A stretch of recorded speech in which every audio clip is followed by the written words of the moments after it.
नेहरलाम wow ये रे बारी दवाब रेनाला खुर्द LBDC एक अजीम उश्शान मंसूबे यानी पाकिस्तान के नहरी निजाम का हिस्सा। अंग्रेजों सरकार के आने से पहले पंजाब का बड़ा इलाका बंजर था। काश्तकारी सिर्फ दरियाओं के आसपास होती थी। दरियाओं के दरमियान वाले इलाकों को बार का इलाका कहा जाता था। रेनाला खुर्द दरियाए रावी और दरियाए बयास के दरमियान आबाद था। बादशाह अकबर ने ही इस राहदारी का नाम बारी दोआब रखा था। सवाल ये पैदा होता है कि अंग्रेज ने कैसे ये इतना बड़ा और मुनफरिद निजाम बना दिया। सबसे हैरत और मजे की बात कि बरतानिया में कोई नहरी निजाम नहीं था। अंग्रेजों ने यहाँ आने के बाद ही रिसर्च थ्योरी और फार्मूले बनाए कि बंजर जमीनों को कैसे सैराब करना है। ब्रिटिश सरकार ने हिंदुस्तान पर कब्जा के बाद अपनी सल्तनत के इखराजात को पूरा करने के लिए 1886 में इस इलाके को आबाद करने का फैसला किया। सबसे पहले सर्वे ऑफ इंडिया का महकमा कायम किया। इसकी सिफारिशात पर नहरी निजाम बनाने का प्रोग्राम बनाया कि कहाँ कहाँ नहरें बनानी हैं। उनके डिजाइन और रूट बनाए गए। सतह समंदर से उनका लेवल चेक किया गया। इरिगेशन बहुत बड़ी इंजीनियरिंग है और इस नहर की तामीर अपने वक्त का एक बड़ा इंजीनियरिंग कारनामा था और उसने पंजाब में ज़राअत की तरक्की में अहम किरदार अदा किया। बगैर मशीनरी और एनर्जी लाखों एकड़ जमीन को ग्रेविटी फ्लो के जरिए सैराब कर दिया। लोअर बारी दोआब कैनाल 1914 में बलूकी बैराज से चलाई गई थी। इस नहर का बाकायदा इफ्तिताह पंजाब के गवर्नर सर वलीम मेलकम हैली ने 12 अप्रैल 1912 को किया था। बलूकी बैराज खुद 13-1911 में तामीर किया गया था।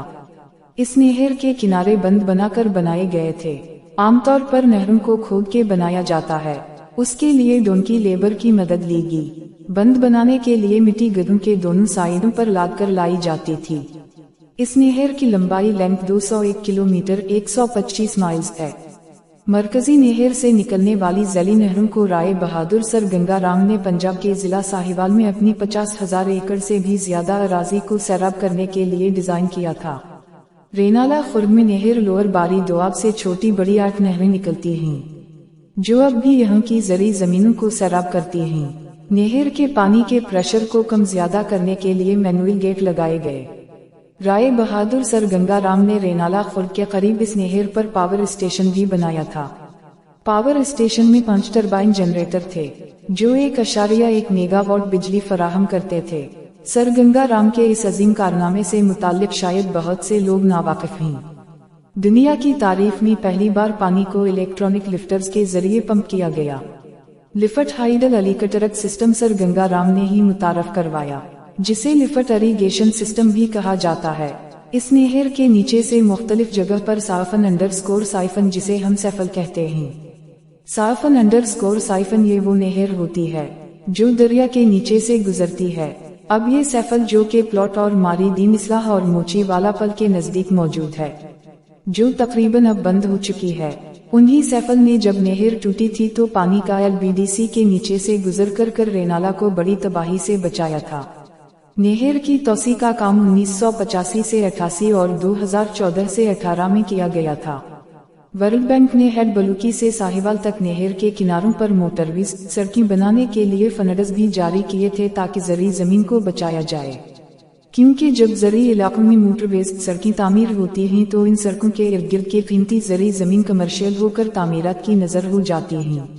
नोट: अगर मंसूबा साज थोड़ी सी अकल इस्तेमाल करें तो पाकिस्तान भर में फैली हुई नहरों पर हर 5-10 किलोमीटर के बाद रेनाला में मौजूद राय बहादुर सर गंगा राम मॉडल की तरह पन बिजली घर बनाकर अवाम को सस्ती वाफिर बिजली फराहम कर सकते हैं।